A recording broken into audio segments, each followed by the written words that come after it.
dalam menyikapi polemik yang ada tentang pembentukan pansus di DPR dalam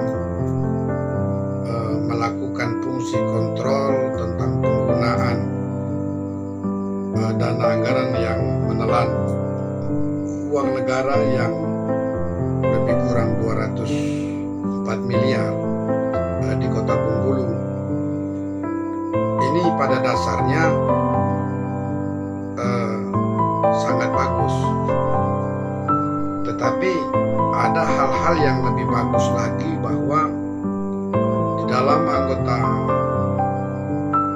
legislatif ada aturan dan tatanan yang ada.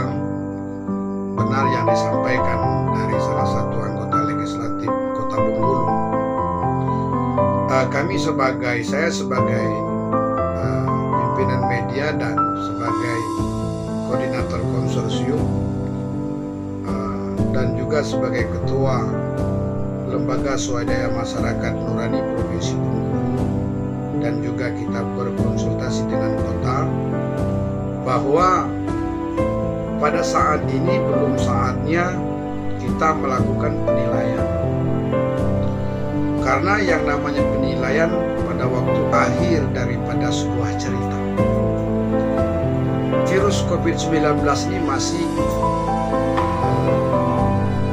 menjalar kemana-mana. Yang kena dampak yang positif pun di media sosial dan di pemerintahan itu masih ada. Berarti apa yang disampaikan oleh Ketua DPRD Kota Bengkulu itu sangatlah bagus dan tepat posisi sekarang ini. Kalau sekedar kita ingin mengetahui tentang jalur keluarnya uang masuk dan uang keluar, dan mungkin ada temuan kerugian negara, itu saya yakin bahwa tim gugus tugas yang dibentuk baik dari pusat ataupun sampai ke daerah, sampai ke Kota Bengkulu, ini sudah ada struktur daripada kepengurusan tim gugus tugas dalam menyikapi persoalan yang ada tentang COVID-19 ini, dan diketuai langsung oleh beberapa dinas instansi yang terkait. Di sana ada yang namanya Dandim, ada Korem kalau di provinsi, ada juga yang namanya Kapolres, Kajari, dan Pengadilan Negeri, dan juga melibatkan Ketua DPRD Kota Bengkulu, dan juga kalau tidak salah melibatkan Sekda juga. Dan di dalam SK tersebut sudah pasti ada seksi-seksinya, dan menurut daripada Ketua DPRD Kota Bengkulu, bahwa beliau juga telah menunjuk dan memberikan instruksi kepada setiap jajaran praksi-praksi untuk turun cek ke lapangan dan ditunggu tentang laporannya bagaimana tentang penggunaan sampai ke penggunaan dana COVID-19 tersebut. Jadi memang benar yang namanya anggota legislatif mempunyai hak, yaitu hak interpelasi, hak angket, dan hak bertanya, hak memberikan pendapat. Tetapi untuk sekarang ini posisi anggota legislatif Kota Bengkulu adalah harus melakukan kewajiban, jangan terus menuntut hak. Kewajiban Anda sebagai anggota legislatif, kewajiban Anda sebagai Ketua DPRD Kota Bengkulu beserta seluruh praksi-praksi ada bekerja sama dalam meningkatkan APBD, membantu pekerjaan Bapak Wali Kota Bengkulu untuk meningkatkan APBD Bengkulu. Bukan kita untuk mencari satu persoalan-persoalan. Takutnya terbentuknya pansus ini terindikasi ada tujuan-tujuan yang tidak jelas.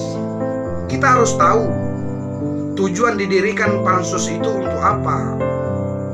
Targetnya kemana? Kan itu. Apa persoalan yang harus? Persoalan apa sebenarnya? Kalau persoalan dana ini ada bagiannya. Nah, seandainya ingin melakukan yang namanya pembentukan pansus di DPRD Kota Bengkulu, kita tinjau dulu. Harus kita melibatkan akademisi yang ada, para senior yang ada, para mahasiswa dan aktivis ataupun para pakar di Kota Bengkulu, apakah sudah layak dibentuk pansus apa belum? Itu. Jadi seandainya tadi ada informasi bahwa ada terindikasi Bapak Ketua DPR menolak untuk dilaksanakan pansus daripada keanggotaan DPR di Kota Bengkulu, berarti ada alasan-alasan yang jelas yang lebih masuk akal bahwa pembentukan pansus itu bukan semudah mengembalikan telapak tangan. Pembentukan pansus itu melalui sidang paripurna dan seluruh fraksi keanggotaan pansus tersebut adalah masuk dalam jajaran pansus. Tapi tujuannya untuk apa? Kalau sekedar ingin meng-cross-check tentang besarnya dana yang dikeluarkan, ada. Itulah tadi saya bilang, tidak akan mungkin bahwa ini tidak sesuai dengan prosedur, karena keanggotaan daripada tim gugus tugas daripada untuk persoalan COVID-19 ini sudah lengkap. Jadi itu intinya, kita mengingatkan kepada saudara-saudara kita yang di anggota legislatif, di samping melakukan hak-hak, ada beberapa hak interpelasi, hak angket, dan hak memberikan pendapat. Dan juga jangan tidak salah bahwa hak dan kewajiban harus kalian lakukan. Hak dan kewajiban fungsi daripada seluruh keanggotaan melakukan fungsi kontrol dan membantu Pemda Kota Bengkulu dalam peningkatan APBD. Nah, sekarang ini membantu Wali Kota Bengkulu, membantu Ketua DPRD Kota Bengkulu sebagai perpanjang tanganan, sebagai bekerja sama untuk meningkatkan rasa nyaman, peningkatan untuk pemutusan COVID-19 ini. Jadi kepada saudara-saudara sekalian, mari bekerja bersama dengan baik.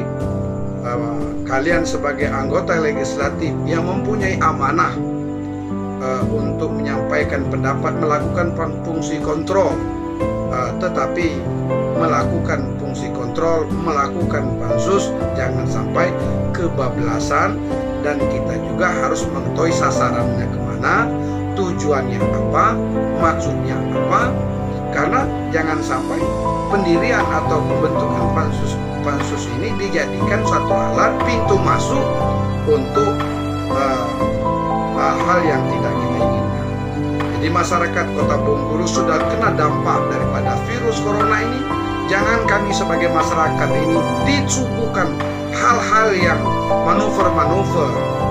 Jadi mohon kepada seluruh anggota legislatif, kerjakan sesuai dengan hak dan kewajiban saudara, karena saudara adalah masuk ke dalam fraksi-fraksi, tugas dan fungsi sebagai fungsi kontrol, laksanakan dengan baik. Dan jangan menyuguhkan hal-hal, wacana-wacana yang tidak-tidak. Bahwa kami sebagai masyarakat ini memang bodoh. Tidak sepintar kalian yang sudah duduk. Dan kalian terlepas bagaimanapun, kerjakanlah fungsi dan tugas dengan baik.